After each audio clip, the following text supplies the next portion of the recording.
you never heard of. Hey everybody, welcome to the Common Folk Podcast with Ben, Morgan, and Andy.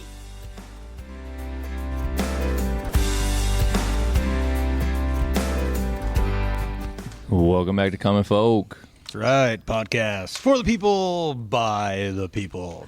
There we go. Still on the tour. Still in Crofton. Yeah. Crofton, episode 2.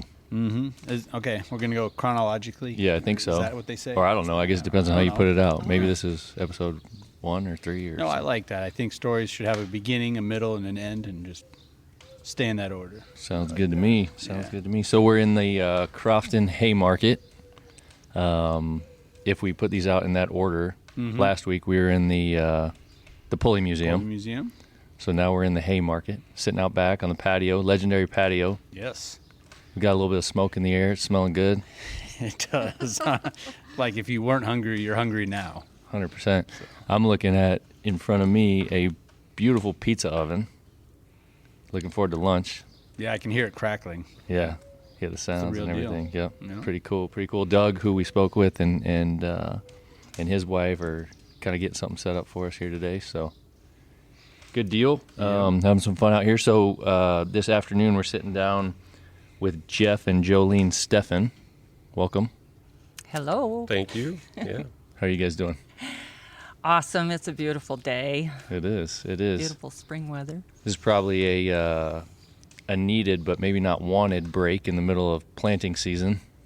Well, we need to have forced breaks. Yeah, that's right. That's what I mean. Yeah. Yeah. Keep everything in perspective. Yep. How long have you been planting? When did you start? Well, I mean this year. yeah, a third of our farm is to, early crops that we grow for seeds. So we've been planting since March 28th, probably. Okay. A lot of that stuff is up, but it's corn and beans this week. Gotcha. Yeah. Yep. So local farmers, how long have you folks lived here? We were married 41 years this year, so Yeah. I'm from Crofton. Lived here all my life. Okay. Do I have to say how old I am? You now? don't have to. Oh, okay. But I graduated from Crofton High School in 1980, and Jeff, nearby town, he went to Hardington Cedar Catholic and graduated in 79. So, but his address was Fordyce. I moved 11 miles away from where I grew up. So I have definitely always been from Crofton. Nice. so we've been on the same farm place for 41 years. Wow. Basically, yeah. Is it family, was it passed down through generations, or you guys first? No, or? we purchased it in the 80s during the farm crisis. Okay. So Great time to get we in. stayed home and worked for 10 years. So Yeah. Learned how to put it all together and work Yeah. hard and get it paid for. So, and we wouldn't change a thing looking So back. yeah. You mentioned, I'm just trying to put the timeline together. You mentioned graduating in 80. Married in 84. Okay. And then you guys bought the farm?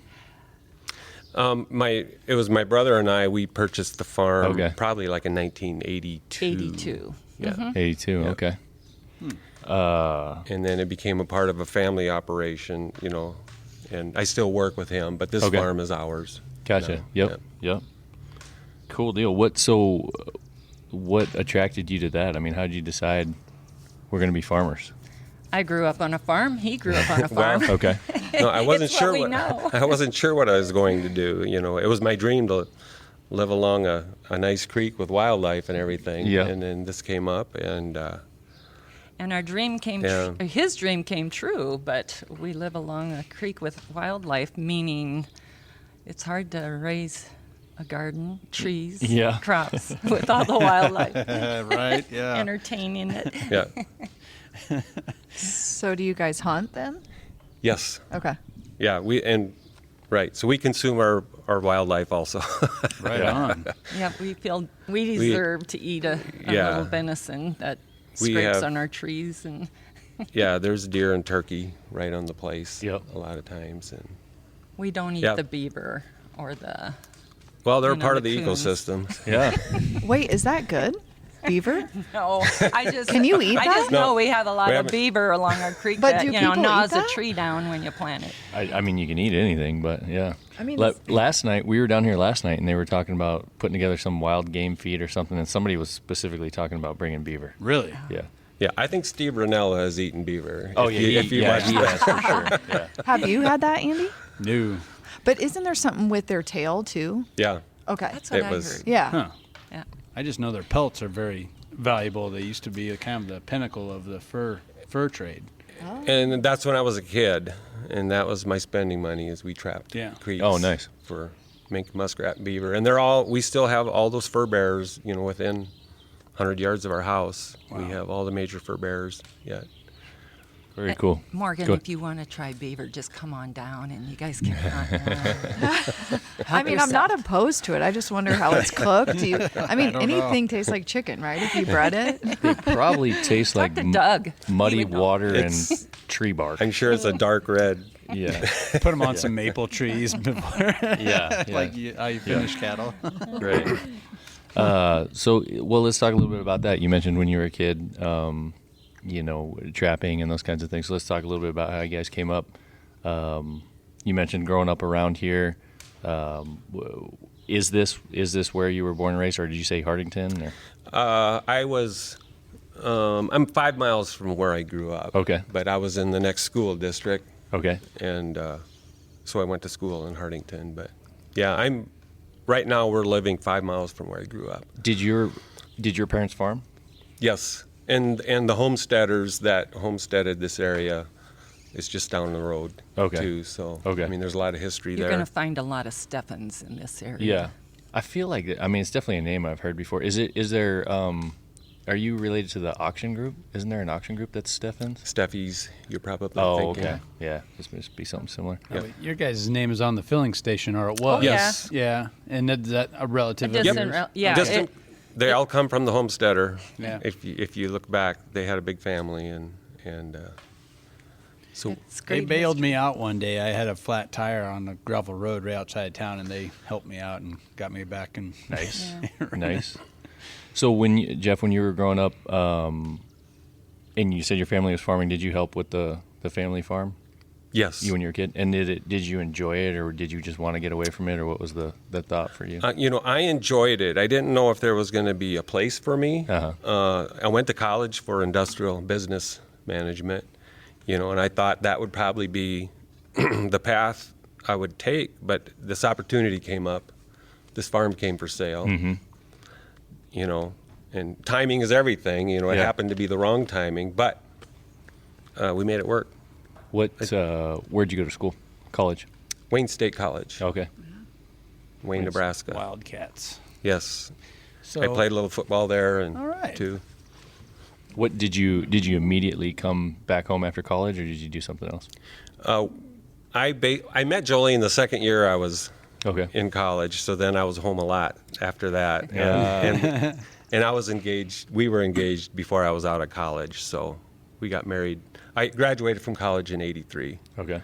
and then we moved to the farm in '84. Mm-hmm. So Luckily, he found a farm girl that loved the farm life. And we Yeah. worked together, and we still do everything together. Yeah, tell us a little bit about how you came up. You grew up around here in Crofton? Yeah, just 4 miles north of here. Okay.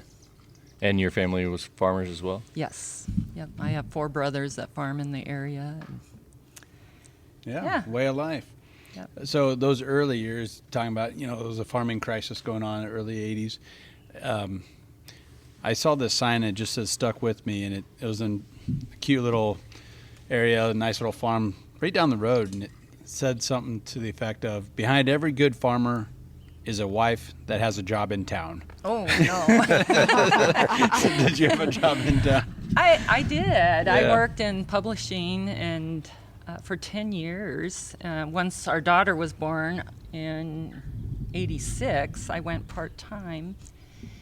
But I always came home. I remember coming home from work and milking cows and going over to his brother's Yeah. place.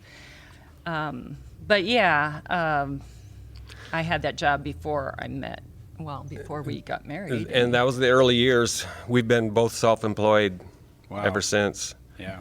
So I always like to joke, you know, a farmer married an artist. There's two stable sources of income for I did a lot of ad work, working for, well, the Missouri Valley Shopper, eventually the Weekly Observer paper, and then South Dakota Magazine, which Okay. is a wonderful publication. And Yeah. I got so much education there working. Had great mentors. Bernie Hunoff, I'm going to mention his name because he had a big part of helping me become, if I'm anywhere as professional in anything. I learned it somewhere along the way. But yeah, and then we lost 2 children after our first daughter was born.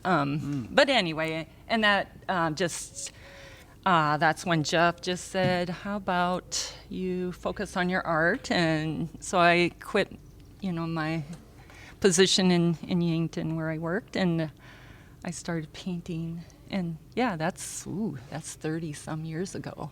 So a lot has happened along the way. Well, and if anyone could see if they're watching the video, do you call this a mural? Yeah, Or I do you call it call my it- largest painting. Really. Okay, your largest painting is behind us. It's so beautiful.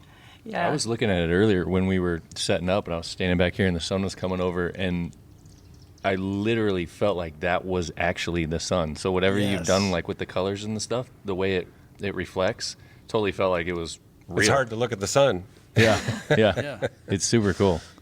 Yeah, and then you get some like vertigo or something because like, no, that's not east, that's west. Yeah, That's yeah. not the sun coming Yeah. up. No, it's a beautiful painting. This is the Lewis and Clark Lake, Yes.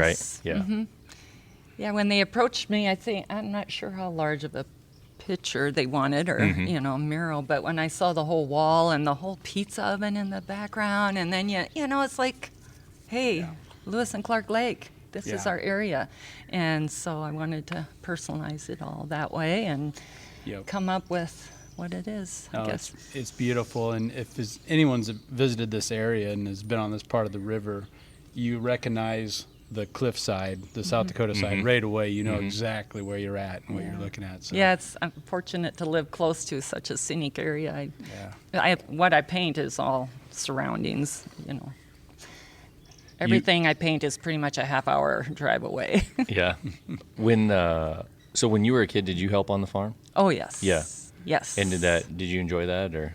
Yeah. Looking back on it, maybe you enjoyed it a little more. She's I like, like eh. You know, well, that's the life. And Yeah. I was in the middle of 8 children, and my dad would call me his little farm girl, and that just inspired me to work harder. You know, I Yeah. love nature, and even right now, I should be painting some of the orders and things that people want me to do, but I'm spending all my time out in the garden these beautiful days, and it's Yeah. spring, and we Yeah. just and we're really into soil health and Yeah. nutrition, and I want to grow my own food. And anyway, so sometimes I my priorities are elsewhere, but Yeah. I keep busy. I have a Yeah. gallery in my home. Oh, sweet. Travel to a couple shows in the summer. When did Yeah. you decide that like artistry was your thing? Like, was that always part of growing up, or? Yeah, I loved it always. I liked to draw, but you know, growing up, I had pretty much just pencil and paper and Yeah. my crayons. But I will share the story quick. Yeah, When I please. was 2.5, I broke my leg. Okay. And I had a cast on my leg. And I remember a little brother, he would have been 1.5.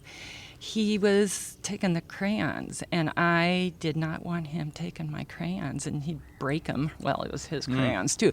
And I stuffed them down my cast so he couldn't get my crayons. And I guess when they took the cast off, I said to the doctor, there's my colors. But I just know how important, Yeah. and I knew what those colors could do, and I loved it from little on. So always enjoyed it. Interesting. I enjoy a lot of things, though. Yeah. You know, it's Yeah. just fun to create stuff. As far as business-wise, you know, with her art, it's I like to call it a hobby gone wild a little bit. She started it for the love of it, and then we kind of turned it into a business. Are you So- able to like keep that like passion for it and stuff when you're doing it as a job, or you know, as a specific request, as opposed to like something that just comes natural? I thoroughly enjoy creating, and I'll be, and I do watercolor oils, and people will say, which one do you like better? And it's like, well, whatever I'm doing at the moment. And no matter what if you're creating something in the moment, you're totally enjoying yourself.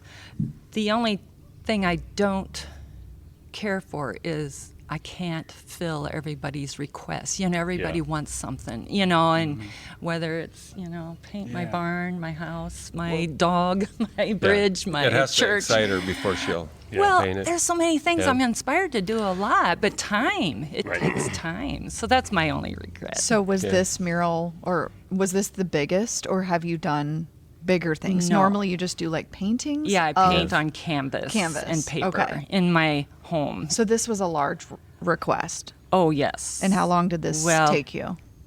It was COVID, and Okay. Joyce, Yeah, she did my it because good of the friend person who Joyce, asked. Yeah. I couldn't say no. Plus, I knew how awesome Doug and Juliet worked on this, This with area. I know, and it's like, well, this is something that will be enjoyed by so many. I love like prom time or whatever the event is. People will have pictures posted on Facebook in front of this mural. It gives people joy, and honestly, yeah, that's why you do anything to give people joy. And with my artwork and going to shows, I always say the biggest thing is meeting people. It's the people, and I like to. Yeah. I think it's a great excuse to Oh, meet isn't it? people. Yeah. Yeah. Well, I think you hit the nail on the head as far as governing your time and doing what you enjoy. You really like to create. You said that a couple of times.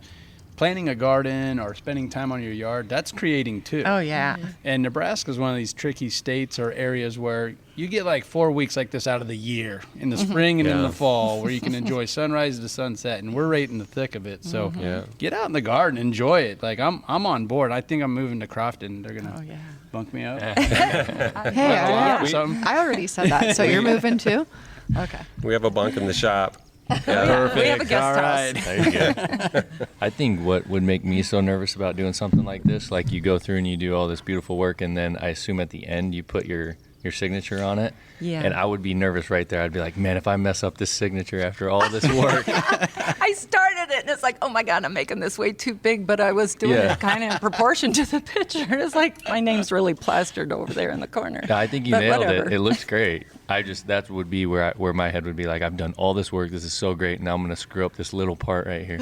Oh, and the 2020 date on there, too. Yep. I got to put my date on here. Absolutely. Yeah. Yeah. And like you said, that was kind of right in that COVID time Oh, frame. yeah, the COVID. I'd Yep. get up, like, say, what time in the morning would the sun not be shining on it? And then I could paint until the sun started blaring on Gotcha. it. And then Yep. in the afternoon, I could go back. Yep. But I live 3 miles from here, so it was nice to go back and forth. But I do know crawling on that roof on a Sunday morning Oh, yeah. to blot in whatever. Hot roof. No, it was actually a cloudy morning, but Oh, that's okay. when it worked. Anyway. What was the time frame from start to finish? Oh, I did it in a couple of weeks, probably 2 weeks. Oh, I know wow. homecoming was going on. I was painting when I could hear the homecoming Oh my parade. gosh, I thought you were going to say a couple months. No, I worked on it diligently to get it done because we were also in harvest season. Harvest was I did a little book of my timeline because that year I did the pizza oven and then I stopped. This is at my home. Yeah, I can't. See, and this is I what can't I love remember about for sure. this style of living. You're talking about a time where everybody was just staying home, maybe drinking too much beer, scrolling through, YouTube videos or whatever. You actually got backlogged. You got asked to do a couple more chores on Right. top of harvest. It's just amazing. We didn't have kids in school. Mm-hmm. And I didn't have a parent in a nursing home or dealing with any of that the really stressful things during COVID. That was really sad. Yeah. So for me, Yeah. it was like free sailing to do whatever. Do you guys? You mentioned children. We touched on it a little bit earlier. You guys have one child, or Our daughter, no, we have two. Two, okay. We had our daughter Jenna, and then when she was 2.5, we had our Brittany, and she lived 5 months, and then we had sweet little Morgan that lived 3 months. That's where the name connection is. Okay. Yeah, I know. She was just as pretty as you, Morgan. But anyway, yeah, it was after that Jeff just said, start painting and see what happens. Yeah. And then 6 years later, our son, we got brave again because we knew it's a genetic thing. And they were born, our babies were born totally normal. We didn't know anything was wrong until our first one was 2 months old. And then we learned that it could happen again. It's an autosomal recessive called Werning-Hoffman's disease or infantile spinal muscular atrophy. So their muscles slowly degenerated, but their brains were all there, and we could experience the joy of their short life, So anyway, it seems like everybody's got a story. Everybody's got something, and whatever inspires you. But in life, you take the path you're dealt with and live on faith and go out there and do what inspires you. So. But meanwhile, we have a daughter in Salt Lake City. Yeah, she's and our son is, and then we had this wonderful son born that was healthy, and he's in Rapid City. He just got married. Cool. Our daughter has our first grandchild. Oh, I don't know if we were going to talk about the dam race at all. Oh, yeah, we're going to get there. Oh. Yeah. We got plenty of time. Oh, that's why I'm trying to, we're supposed to remember when we wanted to tell them we do have kids. Yeah. Our daughter, she's a physician. She's an OBGYN in Salt Lake City, so she's got a busy life there with her husband and her little guy. And then our son. Rapid City, South Dakota? Yes. Our son's in Rapid City. Those are two really cool areas. Oh, yeah. It is. My goodness. Great to visit. Yeah. So that's where we visit. We're not complaining too much. Yep. And they have great recreation areas also, whatever you want to do. Both places. Biking, hiking. Fishing, Yes, both areas. fishing, yeah, yep. Cool. Yeah, nice.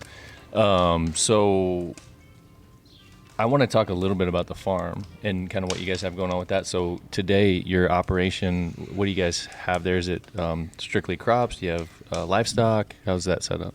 Okay, so I'll divide it into, we do have crops. Probably a third of the farm is to crops grown for seed production. Okay. Oats and peas and even soybeans.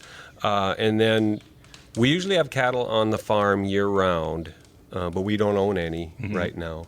I'll run cow-calf pairs for a friend in the summertime, and then as a result of the crops we grow a lot of cover crops, so we'll graze cattle on the crop ground all winter long. Nice. Then wildlife also loves it, and that's a for big sure. attraction for deer in the wintertime. Yeah.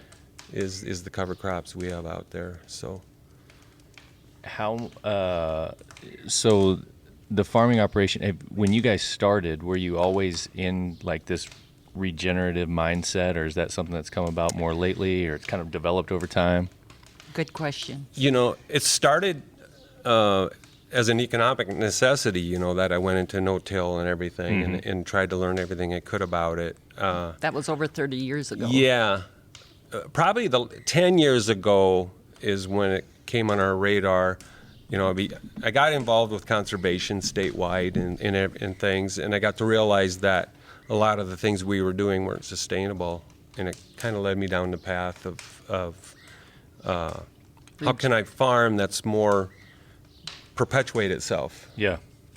And the more diverse we get, it's just exciting how our inputs have went down, and we can grow all this cool stuff. And it just makes farming more exciting. It does feel sometimes like conventional farming methods, like you just kind of feel like you're eventually going to run out. It's like you got a tank of fuel and it's eventually going to run out. Like it's a race to nowhere. And it kind of feels like that's what you're talking about, is that you wanted to feel more like every single step you're taking is actually building this thing up and helping with the next step, as opposed to kind of using it. Does that make sense? Right. We've gone from becoming an extraction business to something that we think can perpetuate itself, understand the natural cycle. It was working awesome before we got here. Right. Before we came to this land, it was a very productive system. Can we mimic that? Yeah. some way that Yeah. So we're back to trying to build the soil, Yeah. health of the soil, which is we've gotten interested in biology, and Jolene's even taken courses on trying to understand it and how we can incorporate it into what we do. And for you guys, it was like one good thing led to another, because like you mentioned it real quick there, the fallout to doing cover crops and things like that. You track a lot of deer, pheasants, turkeys, and if you're an outdoorsman, that's what you want. And in some of the harshest times of the winter, my memory is always going to be waking up one morning. We have a window that looks out over the bottom, and there was some cover crop under the snow there. Mm-hmm. It was the only thing green in the neighborhood that time of the year. There was deep snow, and we counted. There was 52 deer laying within probably 100 yards of our bedroom. Interesting. Yeah, there's so many benefits, and a couple questions that I have for you about it. But just to note, on the way up here, we're driving up here. We've got about a 3-hour drive, and of course, we're driving through a lot of farm country. And we have recently got a couple pretty heavy rains where we're at, a little further south. I don't know if you guys have had that up here, but as we were coming up, everyone's kind of in planting mode, so the fields are very barren. And I'm just seeing the runoff, all like the fields. Everything has trenches cut in it all down throughout the terraces. you won't see that at our farm, right? And you look at that, and you just inherently know something's wrong there, and it's certainly having a negative effect on the farmer's income and everything else that goes along with it. But yet we still continue to do it. But when you talk about the cover crops and those kinds of things, those are some of the things that you're trying to prevent or that you're helping with, right? Right. Mm-hmm. So what's exciting is, and you're talking about this runoff, and that is one of the major problems. We've been able to document you can increase infiltration by 10 times. I mean, that's not the natural way that water runs off. It's meant to infiltrate and come out as groundwater. Yeah. That's how our streams should be fed. So it's been eye-opening. And when you see those ruts, as far as that'll probably work for a lifetime. But, we have to be thinking generations ahead. Yeah. How long will we be able to stay in that kind of soil loss? For sure. And I'm sure Yeah. probably better than most. I mean, I've seen some projections. It's like 50 years is what we got left, or 200 years is what we got left. Depending if you're in Illinois, Nebraska, Iowa, and what you've been doing. But there's, like you said, Ben, there is a finite timeline. If you're going to keep doing it this way, you're going to run out. Your topsoil's leaving you every year. Look at the hills, and the hills are all a nice little tan color. Yeah. And all the topsoils. So, they estimate naturally soil can be produced like, I believe it's a ½ inch every, 50 years? Oh, now I shouldn't even brought that up, because all I know is it's a ½ inch compared to the acceptable soil loss right now is like 5 ton. And all we can expect every year you can produce a ½ inch. Okay. But if we're losing 5, Sure. that's not going to work. But what we're finding out is you can speed up that soil, actually producing soil. I mean, but don't you find most people is it most? People aren't forward thinking like you guys, right? They're just in the now. They're not thinking about generations after. I mean, you want more people to be doing that, but as you said, Ben, you saw what's going on. Is that because they're just doing what they need to do, or is it the money? Like, is it hard to educate? Like, where is the fallout? Like, where are people not doing that? It's tough financially, and when everything is that tight, there's the fear of, if I change, then I'm really going to go down the tubes. It's been working, You really have to have faith that in the end it's going to pay off. Okay. I feel like these conversations typically get into like an us versus them scenario, and that's not really what it is. And I don't want it to be. Yeah. No, and a lot of people, they've got their equipment, they got their practices have been working. Yeah. And they're very successful. Yeah. It's to make that change. I think a lot of it too is like the industry influence. Yes. Like, is telling farmers what they should be doing, how you should be doing it. You need bigger equipment. You need more horsepower. You need all of these things to do all this stuff if you're going to make it. You need to be farming mass acres and Definitely. That's the story that's constantly being told. So what I've been trying to tell is our story is we've raised a family on 500 acres without, other than the first few years, without an outside job.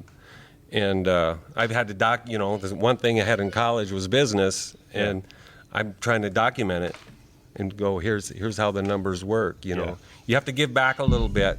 Sure. On some years, on some fields, but in the end, it'll come back. Yeah. And it'll be profitable. And we don't want to have to depend on government insurance. And I do all my analysis without government assistance. Imagine that. I don't. How many more podcasts do we want to do today? Right. Real quick, Andy, before we go any longer, let's take a quick break. We'll be right back. Right on. All right, folks, listen up. This episode is brought to you by Barn Owl. We're talking barnowl.tech. Barn Owl brings us cameras, remote cameras, surveillance cameras you can use to monitor your property, monitor your herd, monitor your roads, monitor anything you want to monitor for that matter. Wireless, cellular connected, possibility to have solar panels hooked up just like we do out here at the farm, never have to worry about batteries. We use these things for game cams. We use these to monitor in and out activity at our farm, get notifications on our phones. We can set those notifications, photos, videos, all of the above. They work great. They're super nice to have. They've come in handy for us a number of times, and I know they can for you as well. If you own a property that you want some surveillance on, no matter where it's at on the property, Barn Owl's the way to go. Or even if you're just looking for something to use at home, around the home, or even as your game cam like we do. Works perfect. Check them out, barnowl.tech. They've got a discount code for you. It's farm focused, all one word, FARMFOCUSED. 10% off just for listening to the Common Folk podcast. Barnowl.tech, code farm focused, 10% off of any of these cameras, any of their bundles. We've enjoyed them so far. We really enjoy working with them. They're veteran owned and operated out of Colorado. Good folks, good company. Been great to talk to, so happy to move forward with them and work with a number of their products going forward. Happy to offer this to you guys as well. Barnowl.tech, code farm focused, 10% off. Check them out. Do us a favor. Thanks. All right, we're back. So one of the things I wanted to ask you about regenerative, like if you could quickly recap it, like if you're going to tell somebody, all right, if you're considering adopting regenerative practices, what are the basic steps that you would do all throughout the year, and what would be the first couple things that you would recommend that you would take on first? Well, first, try to find a mentor, and you might have to look across the whole state for that, but you have to incorporate a lot of the tools together. I can say, okay, try to plant a cover crop in the fall. Try to get that into your system. Basically, the 6 principles are nice to know and cover keeping the ground covered, reducing tillage, have a living root. Living root as long as possible. Yeah. And so, you start with a cover crop, but, to really accelerate regeneration of soil, if you can have a different crop in there, like a spring crop, and then diversity is what we're looking for. So where you can grow 12 different plants on a field in a year's time that get actually to maturity. If you can figure out, with cattle you can do it. That's how you can speed it up. If it has to be in corn and beans, if the banker won't let you do anything else, it's simply try to incorporate cover crop in the fall to get started. The improvement isn't going to be as fast. If you can jumpstart the system, like I was saying, with a multi-species cover crops, like say after an oats or a wheat crop, I'm trying to document this, but in 6 years' time, can you become profitable? Yeah, doing it that way. So that's kind of the goal, is that it takes 6 years to run through this? Right now, that's why I'm running numbers. Yeah. With what we're doing, it's kind of hard to explain it all now. Yeah. But I'm trying to decide year one, you're going to probably lose some income because you've not planted corn and beans in one of the fields, Yep. It quickly, you get excited because you see the improvement. Yeah. And then it quickly snowballs into all the ones that don't have weed, insect pressure, disease pressure, and I'm saving on all these inputs, and I'm growing my major crops way cheaper. Yeah. And that's where it comes from. The additional things that you grow outside of like corn and beans, is there things that you grow that you sell? Peas. Yes. Well, I sell a lot of oats for seed. Okay. We grow, and this is a traditional oats growing area. Oats does fairly well here. You're certified seed. Yeah, so I'm in Crop Improvement Association. So that makes that work. So I'm saying, if that's something you don't want to do, at least grow up for forage. Right now the livestock industry is doing fairly well. So if you can grow up for forage, to incorporate another crop, so that you can somehow get diversity in there. That seems like that's part of the problem where we're at, is that we don't have cattle where we're at. Really, very few people have cattle. Yeah. So that's part of the problem, and that's because Right. that's definitely part of the equation. It's a big part of the equation, right? Right. So that, and then when I ask about those other crops, what I mean is like our system, especially where we're at, and you guys probably experienced it here, is geared for beans and corn. Right. I mean, if a farmer's growing something else, they don't have anywhere to sell it, unless they want to run to Right. Kansas or something like that. So nothing's easy. Yeah. Sometimes you have to start your marketing before you grow it. But right now, I have friends down there south of the Platte now, and they're actually planting irrigated ground to grazing. Wow.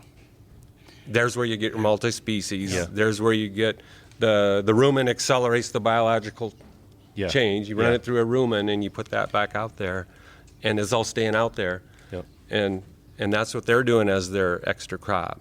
And something that I've noticed is with cattle guys, ranchers, a lot of times they'll take on more cattle than they have ground for. So if you do pull the trigger, have a little faith, and do a cover crop, Yes.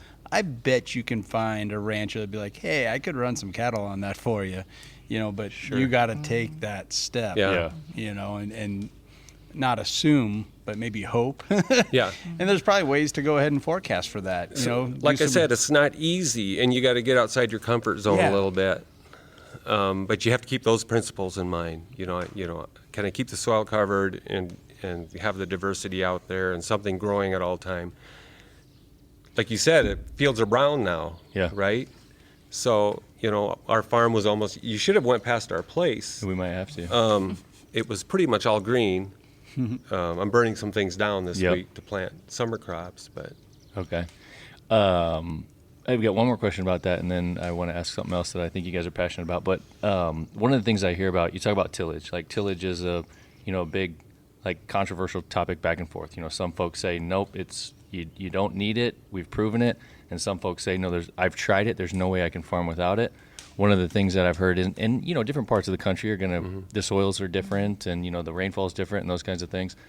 One of the biggest scenarios I've heard is a little bit further north of us, where they have like a high water table. They can't get rid of water, probably because of part of their practices. Their soil's tough, and they have to put in drain tile, tiling systems, and they have to till, or else the ground is just too wet. It won't dry.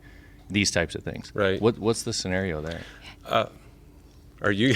Go ahead. I know you need the aggregates in the soil. You need Yeah. to build up that structure of the soil so it can absorb all the water. The biology forms the structure. So what's happened is you have a broken water cycle.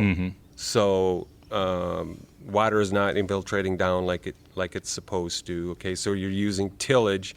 Tillage perpetuates more tillage. You're not fixing it. You're just. But a good rain compacts that soil, and then the next Yeah. rain it all runs off. And then it's then having the root in the ground all the time. also. And these guys, like, I go to their farms and I see them, and you know, you get up into Minnesota, you know, it's a land of 10,000 lakes, and there's ponds and lakes and water Right. everywhere. Yeah. And their drain tile systems, like, you can walk up to it and it's like a running stream almost all the time. So they definitely have a lot of water in the ground, but you know, I'm just curious kind of what you're. Yeah. And I hate, you know, no-till by itself will not work forever. Mm-hmm. You need that cover crop and diverse crops in the system Sure. to Yep. make even that work. It's just sadly we're forcing a 2-crop summer system down the throat of Mother Nature. Yeah. So we've lost the soil structure, what was naturally, and you know, granted, I'm sure some of these areas were probably more wetland at the time. Mm-hmm. But what I've noticed is we put some tiles on parts of our farm because they were wet, and they're no longer wet, but the tiles don't run either. So the ground's just holding So it. it's also a sign that it's doing the normal recharge of the aquifer. Oh, sure. Yep. It's back to the normal cycle. First, we were just trying to take the excess water within 3 foot of the surface out. Yep. Well, now all at once the tiles don't run, but we have such good structure that we can farm it normally. Mm-hmm. And it's like I could put a plug on the end of that tile and it You're would fine. work. Yeah.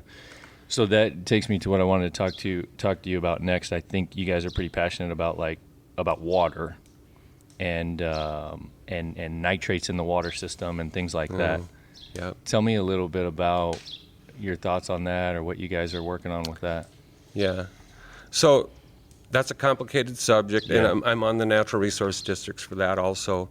There was always nitrate in the system, but it was in a tight loop. Mm-hmm. That was, you know, that wasn't going down to the aquifer. Mm-hmm. Anytime you see black ground in the spring or the fall, that is potential for nitrate to mineralize and get into the groundwater. And it can be irregardless if fertilizer or not. I mean, it's naturally the system needs to have live roots in it to cycle that nitrogen. Mm-hmm. And it's really tough to fix the problem by just putting on less fertilizer if all we are is corn and beans. Mm-hmm. And we've done research on that on our farm. Once you have something that's not growing, the nitrogen mineralizes, and if you have excess moisture, it's going to get below the root zone. And they do a lot of research on that. Into the water streams. Yeah. Diverse cropping system with cover crops and just reduce that fertility would go a long way to fixing that. But I feel like I've only heard about this problem and like the state doing anything about it in Iowa. Like, I think they made some pretty strong moves from some of the stuff that I've heard. Do we have a problem here in Nebraska? yeah. I mean, there's a community near Lynch where they just straight up say, do not drink your groundwater for these couple of weeks because it's springtime. And I mean, Yeah. The runoff. oh my gosh. And I'm just thinking, this is one of the most beautiful areas to me on the planet. Yeah. And you're told, don't drink the water because it's contaminated. And we sit on the continent's largest aquifer, right? Yeah. I mean, we have this. We have by far the largest part of the Ogallala. We Yeah. have 80% of it probably as far as volume goes. And yeah, but the problem is is this surface, close to the surface, as far as the nitrates go. Yeah. Yeah, you just don't want to throw anybody under the bus. You got it, like you were saying, it's not a us versus them type of Right, thing. for sure. Right. Yeah, So- it's education. So right yeah, now, this yeah. is what we have to do to make a living, the way we're farming now. And the NRDs have been working on this for 50 years. And it's really hard to turn around the Titanic. Yeah, yeah. There's legacy nitrate. I mean, we can understand how old the nitrate is. There's no high nitrate water older than when you go to pre-50s. Okay. They can time date groundwater. So they know it's a result of farming practices, Yep. the nitrate. Yep. But and then it's tough. Well, as you said, Yeah. I mean, we've got to feed people. We need the food, the fiber, and the fuel. We've just got to. People have got to get educated and figure out how do we get some of these things under control. I feel like, not to say like there's any bad guys in this scenario, but it's kind of a group effort. But there's big powers that be that are pushing a lot of things that they make a lot of money off of and don't want to see go away, and it makes it very hard for people to understand what they should and shouldn't do. It's a big part of it. If you look at farmer margin over the last 50 years, it's stayed really thin, but the gross income, the gross is steadily gone up and up and up. So it's the input. It's a huge part of agriculture is the input side of it. And to that point, like I feel like every time these conversations come up, people are talking about the farmers. They're blaming the farmers, and sure, the farmers are applying this stuff, but in a lot of cases, they're doing what they're being instructed to do, and in a lot of cases, they don't have a lot of good choices either. And as you said, like the amount of money that just gets shuffled through a farm, that the farm never gets to take to the bank, is unbelievable. I mean, in the millions and millions of dollars. Yeah. So, like on our farm, we've documented, we've cut back on inputs, and this is just the variable inputs, from $150 to $250 an acre. All you need is equal yields or less, and it becomes very profitable. Sure. Then. Yeah. Well, this is something that I could talk about for a long time, Yeah. but we're going to run out of time. Andy and I spent a little time in this industry years ago. This is how we met. We worked for a company as a dealer selling soil biologicals. So running around in the area, and we had a lot of training on that, and just trying to help folks understand you've got to work on the biological life and where you can save inputs because of these and so on and so forth. So it was a part of our life for a number of years, and it's very interesting. It really was. And you could see a lot of the positives that came from that. But like you said, it's not easy, and you got to sink your teeth into it. And you can't expect a big old profit margin in year one. And also, you can't be scared to dial back over here. Right. It's very nerve-wracking. So what I will say, sympathize. you have to start with the mindset that I'm going to make this work. I'm not going to see if it works. I'm going to make it. I'm going to make it work. You have to have that mindset. So. And everybody wants a weed-free field. Yeah, you got to look pretty. Yeah. Yeah. Do you? But that isn't us necessarily. Yeah. As we move on to the next topic in this conversation, is there anywhere, like folks who are listening to this who want to learn more about this, where would you recommend they go, or is there some kind of contact that you have, or what would be best to just kind of get the thinking going? Should we start saying names of podcasts Well, and YouTube? yeah. We Kind of search that do stuff business out. with Green Cover, I really. work a lot with Green Cover, if you know the Burns brothers. Okay. And that's where I actually grow quite a bit of seed Yep. for them. They have a connection with tremendous amount of people that are, trying to get the regenerative So maybe part look up and that going. up. Yeah. Boy, you just Google things. I mean, if you I think we started certain with names to Gabe follow. Brown and Definitely the Gabe Brown story. Yep. The biological side. She actually, if you know Leanne Ingham, okay, she was a biology professor or whatever that she basically taught us what is actually there. Yeah. Yeah, she started You know? the soil health Yeah. school. But as far as Food web. that really connects with farmers. I like what Green Cover does. Okay.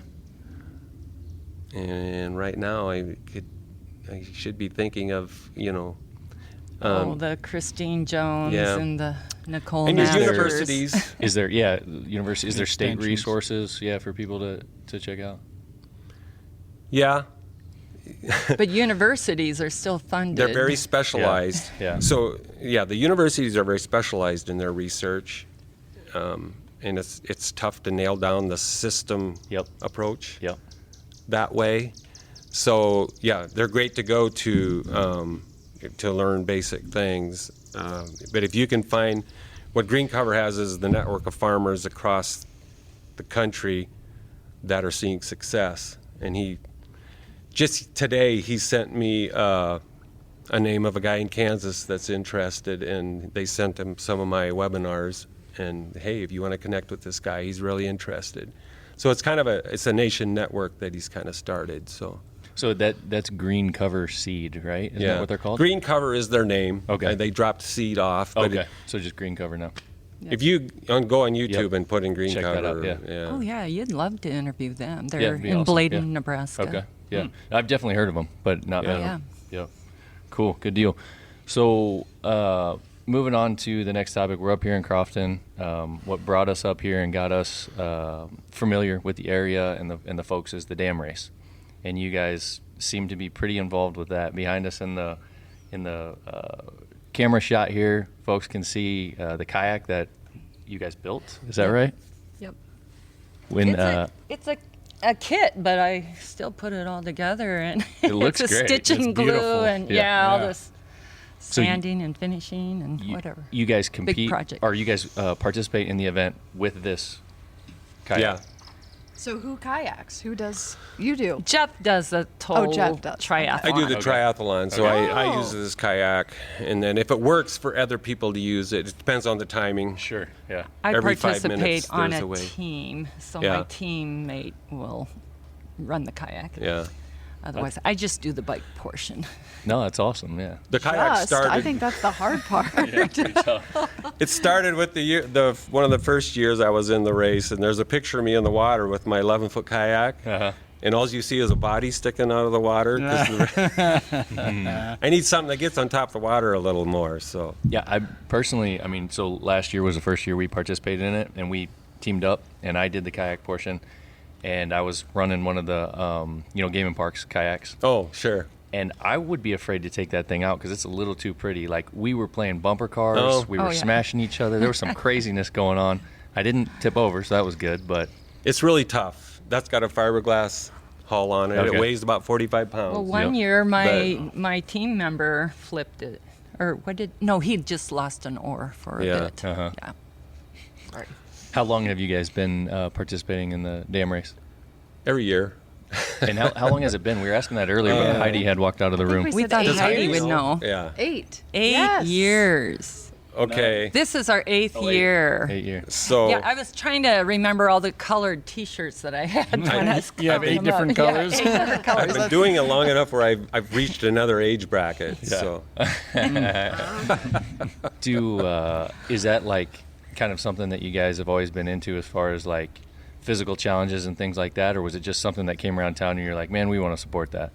Oh, anything that this group from Crofton organize, we're gonna support it Yep. for sure. We've always biked, biked, and Boys biked. I've run a few 5Ks. We and run definitely 5Ks, You have, Jeff. If it was but- a Crofton activity, I remember way back when the Centennial year we did that bike ride, going to Nebraska and back. Oh, wow. So that was yeah, this is our incentive to get busy. Yeah. And It's- if it's in your mind that the end of the July we have this awesome event that you don't want to make a fool out of yourself, yeah, that's what gets you out of bed in the morning and do something. So. Right. Yeah, Right. for the organizers to come up with this event, how could you not want to participate in some way? Absolutely. Yeah.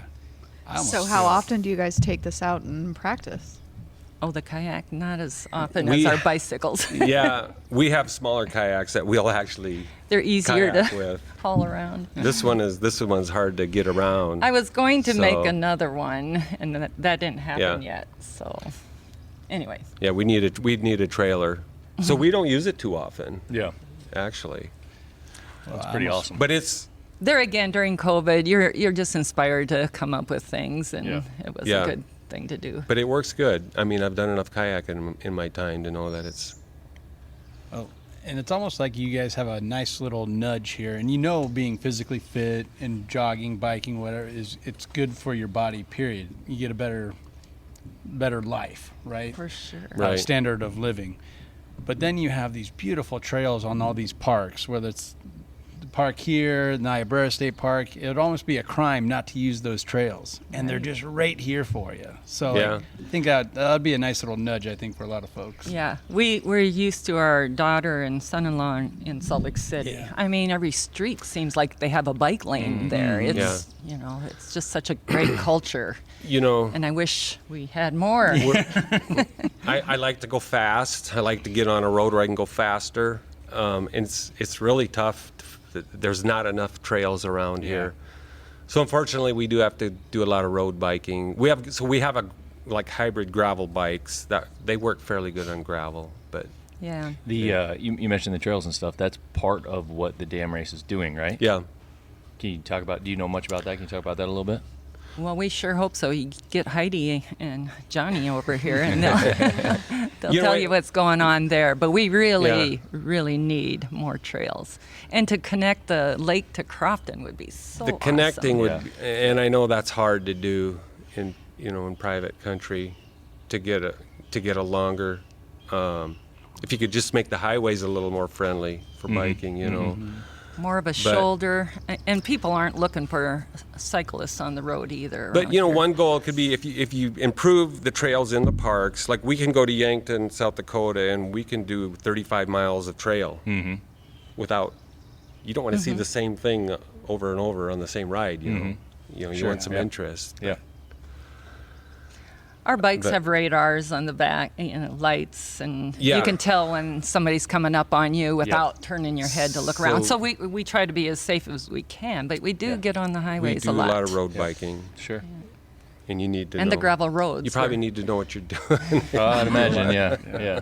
Yeah. I definitely don't do that. Thought when you said you like to go fast, I thought you were speaking more of my language, a bike with a motor on it. Yeah. It's kind of my speed. Yeah. Those aren't allowed at the race. Can we make a little stipulation, Heidi? Well, for- I think you can ride an e-bike in it. The only thing is you're not going to be a part of the.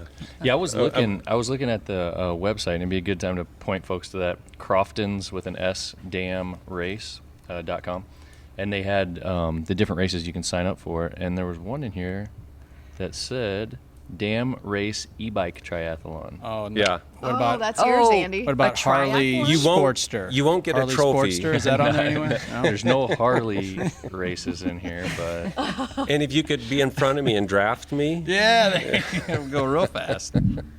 folks, definitely check out the website. As we said, that's what brought us up here and got us familiar with the area. We got a chance to participate in it last year. We had a great time.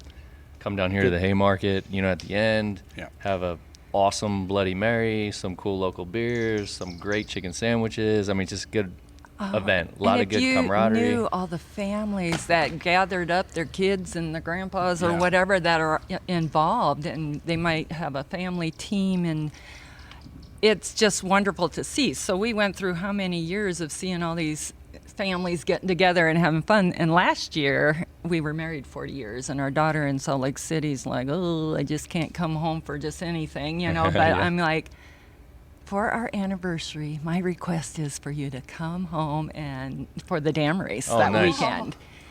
Yeah, so She did? yeah, Aw. she did. And our son came home. He was on my team. He did the kayak part, but Jenna decided she was going to do the triathlon. So it's like, oh yeah, you go for it, girl. Nice. And so they bike all the time, and she started running enough to not make a fool of herself. But can I brag a little bit about yeah. how Jenna Yeah. did? Here we go. She ended up winning the overall women's. Oh, right. Holy cow. And she placed 5th out of all the triathlons. Oh, wow. 4 guys beat her. So now she has to Well, come back, right? I She has to come wish. back. you don't She's know. gotta- This year they do these Belgium waffle rides, and they're traveling all over the Yeah. country. They'll be in Canada on the 4th of July. So It's just they- hard to get. They do And- have a benefit where they're always training at altitude. Oh, okay. Oh, yeah, sure. Yeah. Oh, she thinks it's probably easy here then.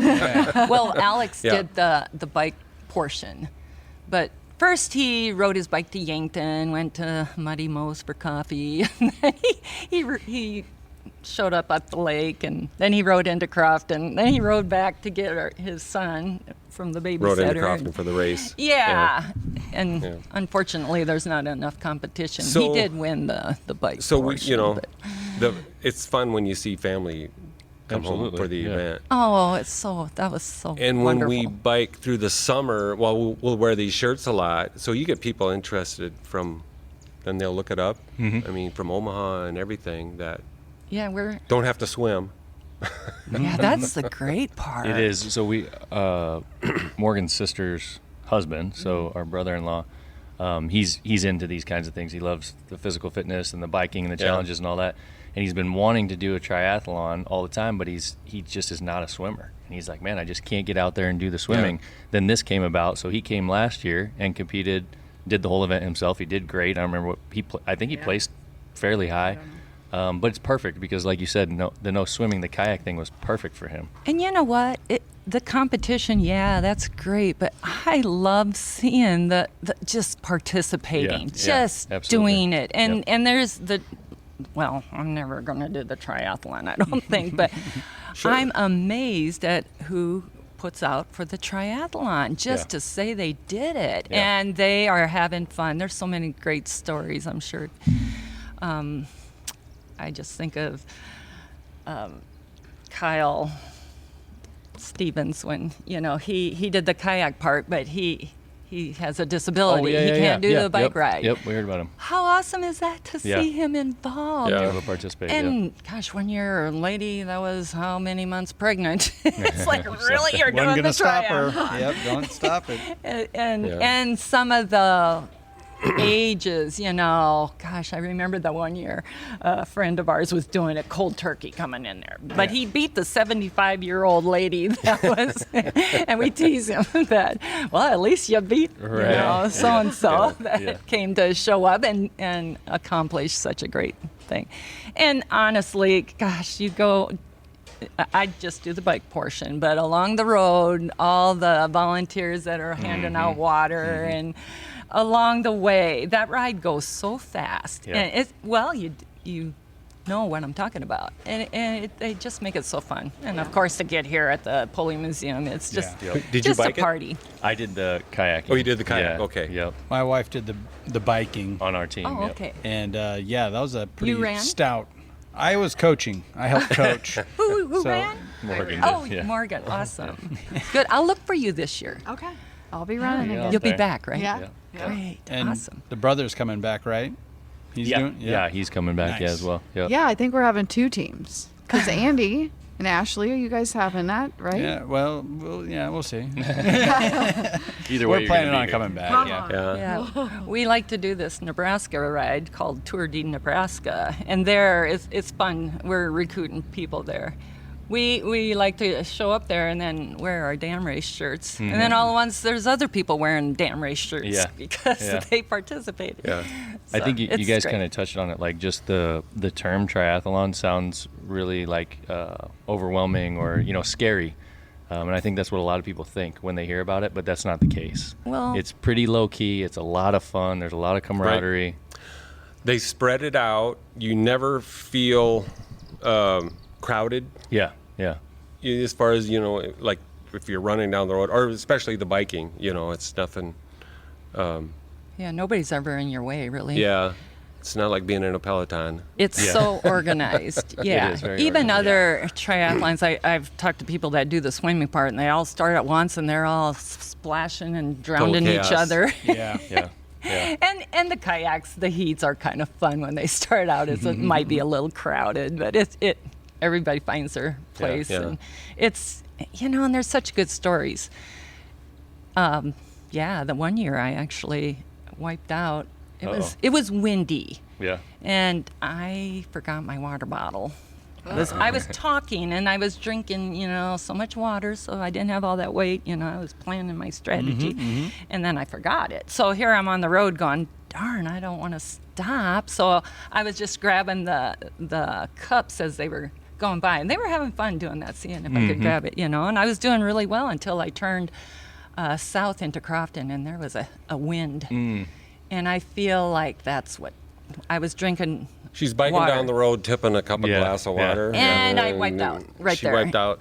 And my niece is a PA, and she was working there, and she felt my joints and looked at my bike tires, and I was bound to get on with the race. I was 7 miles out, and I got on, and my legs worked. They were good, but it turned out I had broken ribs. Oh, really? Oh my goodness. Yeah.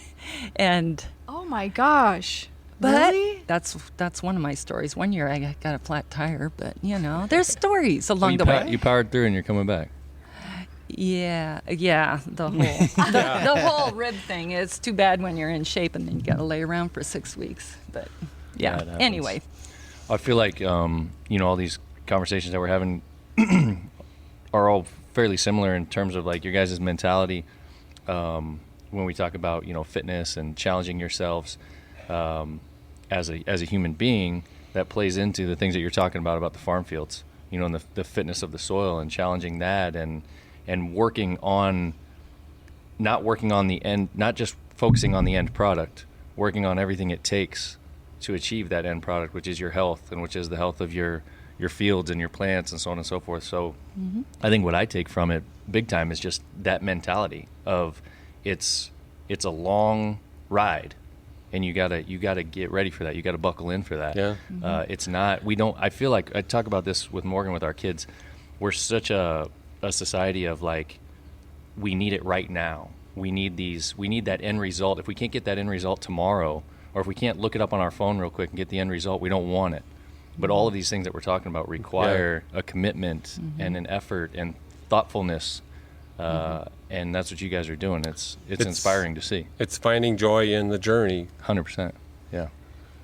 and I'm just so glad that in our small town of Crofton, Yeah. we have an event like this, Yeah. that Yeah. people work so hard to allow us to have this kind of fun, and the goal of getting in shape and participating. I mean, what a great event. And this Yeah. event puts a limelight on what you're talking about, Ben, taking the focus away from the short-term gains and the big picture, ties it all in together. Morgan, I know you trained. Ashley trained a long time on her bike, and then she got in shape. She was feeling better. She could Yeah, go and 4 miles and 5 miles and 7 miles. So like it's the journey, like you were saying, and that so far outpaces the short-term gains of just fly by night, buy a video console or whatever it is. Absolutely. So. Yep. Yeah, and I've learned to totally enjoy biking. I don't know about running. That's something I tolerate. But it's just not work to get in shape if we enjoy it so much. It's our pastime. Yeah. Right now. It's Yeah.